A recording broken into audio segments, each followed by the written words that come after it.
के मुख्यमंत्री नायब सिंह सैनी राज्य स्तरीय श्रमिक सेवा और जागृति समारोह में संबोधित कर रहे हैं। क्या कुछ कह रहे हैं, लिए चलते हैं।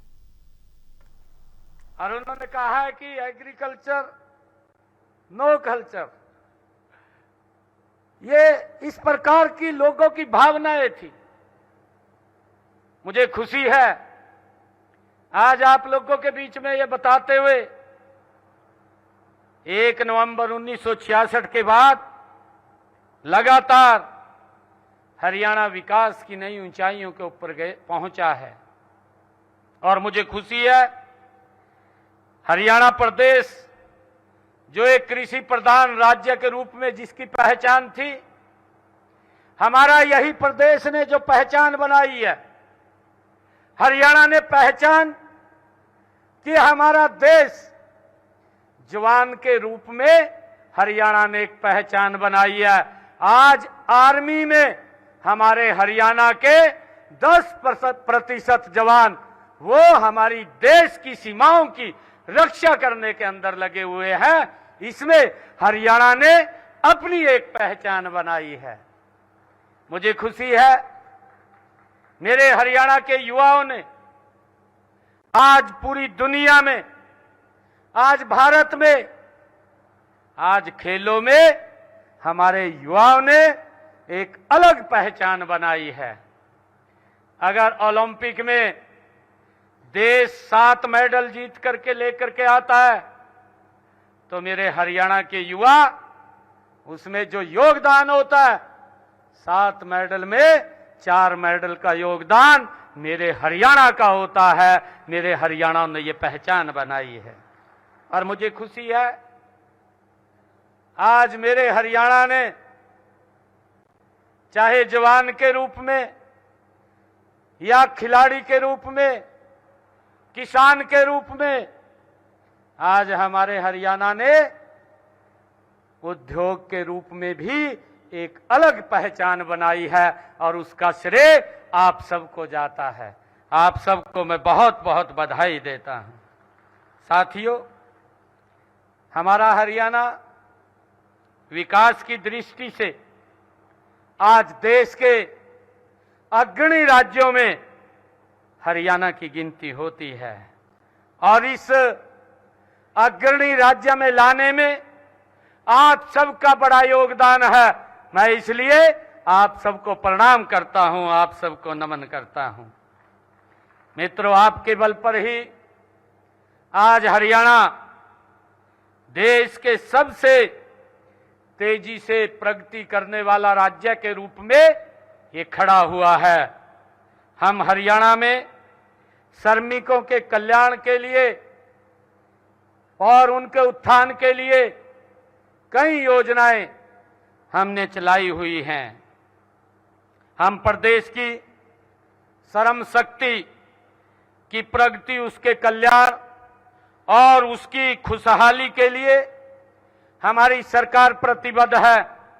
हमारा ध्यान केवल संगठित क्षेत्र में ही नहीं बल्कि असंगठित क्षेत्र के अंदर भी हमारा ध्यान है। मित्रों, असंगठित क्षेत्र में कार्यरत श्रमिकों के कल्याण के लिए हमने हरियाणा में असंगठित कर्मकार सामाजिक सुरक्षा बोर्ड उसका गठन किया है। हमने गत 17 सितंबर को भगवान विश्वकर्मा जयंती पर हरियाणा में मुख्यमंत्री विश्वकर्मा सम्मान योजना का शुभारंभ किया है। इस योजना में हरियाणा के उन कारीगरों को जो आदरणीय प्रधानमंत्री जी ने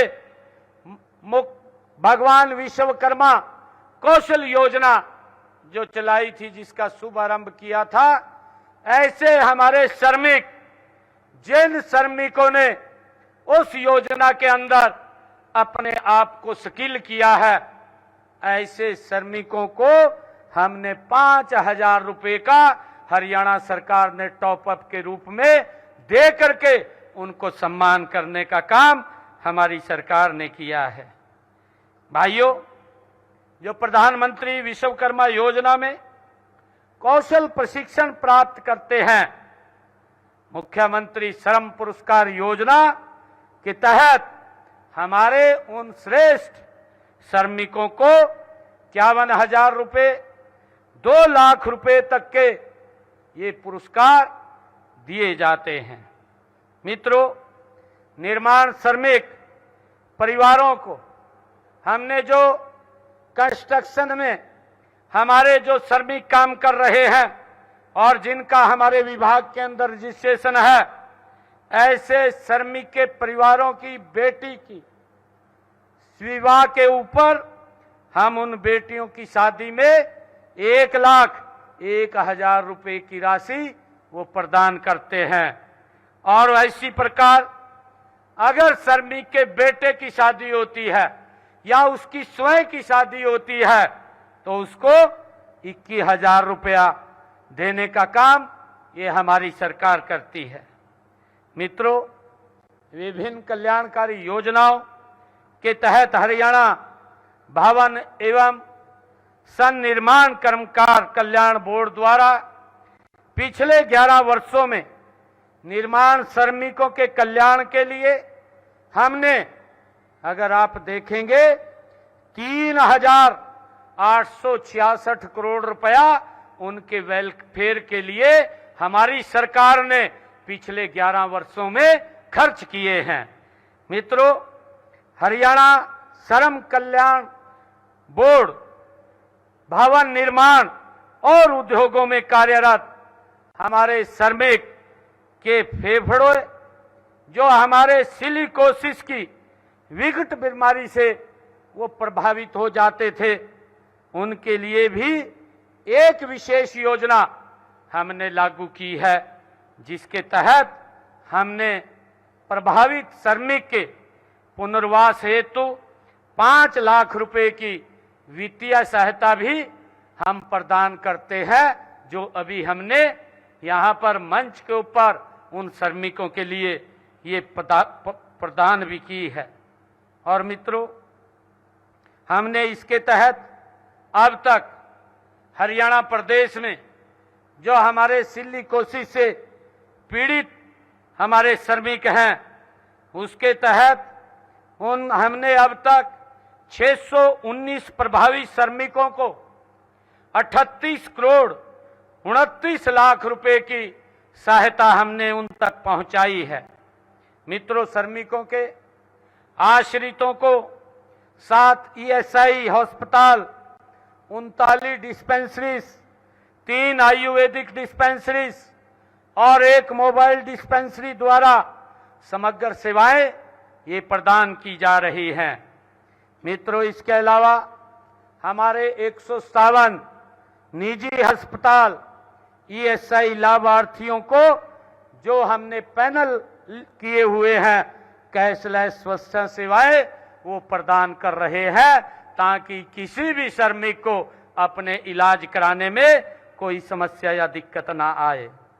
मित्रों, हमने हिसार, रोहतक, अंबाला में भी 100 तथा सोनीपत में 150 बिस्तरों वाले ईएसआई अस्पताल खोलने की ये अनुमति भी दी है।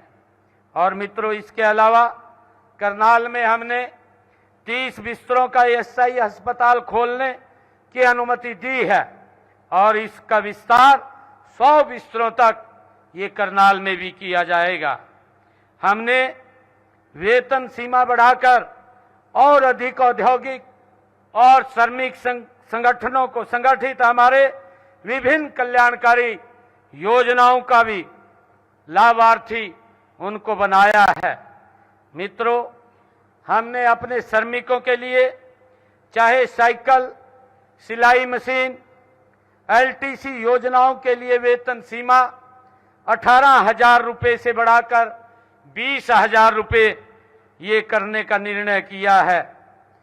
हमने श्रमिकों के लिए, उनके बच्चों के लिए, चाहे छात्रवृत्ति की बात हो या चश्मा लगाने की बात हो, विवाह सहायता, मातृत्व दंत चिकित्सा, श्रवण यंत्र, दिव्यांगों हेतु ट्राईसाइकिल, कोचिंग शुल्क जैसी योजनाओं के लाभ भी वेतन सीमा 25,000 से बढ़ा करके हमने 27,000 रुपये ये करने का निर्णय किया है। मित्रों, हमने निर्माण श्रमिकों उनकी कार्यस्थल पर अगर कोई दुर्घटना का शिकार हो जाता है तो ऐसे मामलों में श्रमिकों को समय पर मुआवजा उपलब्ध कराने के लिए हमने एक श्रमिक हितैषी मुआवजा नीति भी बनाई है और इसके तहत 10 लाख रुपए से कम लागत वाले निर्माण कार्यों में किसी भी दुर्घटना पर मुआवजा में कोई भी किसी भी कमी की भरपाई सीधे हरियाणा भवन एवं अन्य निर्माण भवन कल्याण कोष से वो की जाएगी। हर श्रमिक का अपने घर का सपना होता है और अभी तक हरियाणा भवन अन्य निर्माण श्रमिक बोर्ड द्वारा आपको मकान निर्माण में व खरीद के लिए 2 लाख रुपए बिना ब्याज के ऋण दिया जाता था।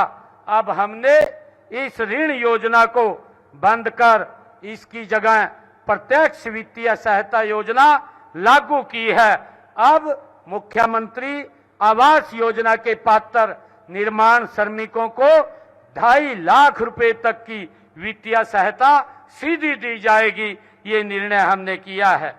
मित्रों, हमारी यशस्वी देश के प्रधानमंत्री नरेंद्र मोदी जी ने प्रधानमंत्री विकसित भारत योजना ये शुरू की है और इस योजना के तहत नवनियोजित योजनाओं को 15,000 रुपए तक की प्रोत्साहन राशि 2 किस्तों में ये मिलेगी और नियोक्ताओं को प्रत्येक नए कर्मचारियों पर 3,000 रुपए प्रति माह तक ये सब्सिडी भी देने का निर्णय किया है। मित्रों, न्यूनतम मजदूरी 6 महीने में महंगाई दर आदि को ध्यान में रखते हुए संशोधित की जा रही है, लेकिन हमारी सरकार ने श्रमिकों के कल्याण को देखते हुए एक कदम और आगे हमने बढ़ाया है। श्रमिकों के लिए सरकार ने न्यूनतम मजदूरी की संशोधित हेतु भी एक संगठित जो समिति गठित की है। साथ ही ईंट भट्टा श्रमिकों की न्यूनतम मजदूरी संशोधन भी एक के लिए हमने एक अलग समिति बनाई है। साथियों, हमारी सोच है केवल ये घोषणाओं तक सीमित नहीं है, बल्कि श्रमिकों की गरिमा के माध्यम से सामाजिक न्याय और राष्ट्र निर्माण की है। हरियाणा की प्रगति की हर ईंट आपके पसीने और परिश्रम से ये जुड़ी है। हम यह सुनिश्चित कर रहे हैं कि संगठित और असंगठित दोनों क्षेत्रों के श्रमिकों को समान लाभ मिले। आधारित डीटीबी से योजनाएं अधिक पारदर्शी और सरल हुई हैं। स्वास्थ्य बीमा, चाहे मातृत्व लाभ, दुर्घटना कवर, पेंशन और आवास सभी लाभ एकत्रित रूप में आज उपलब्ध हैं। मित्रों, हम श्रमिकों के कल्याण के लिए निरंतर हमारी सरकार काम कर रही है। हमें अपने श्रमिक शक्ति पर गर्व है। आपका ही पसीना है जिसके हरियाणा को देश के सर्वाधिक राज्यों की श्रेणी में लाकर उसने आज खड़ा किया है। इसलिए श्रमिकों के कल्याण हमारा दायित्व है। मित्रों, मैं आज आप लोगों के बीच में आज इस अवसर पर जो श्रमिक सम्मान एवं जागरूकता ये समारोह के बीच में आया हूं, क्योंकि लगातार पिछले 11 वर्षों में देश के यशस्वी प्रधानमंत्री आदरणीय नरेंद्र मोदी जी और ये डबल इंजन की सरकार मिलकर के आपके हित में निरंतर नए नए फैसले ले रही है।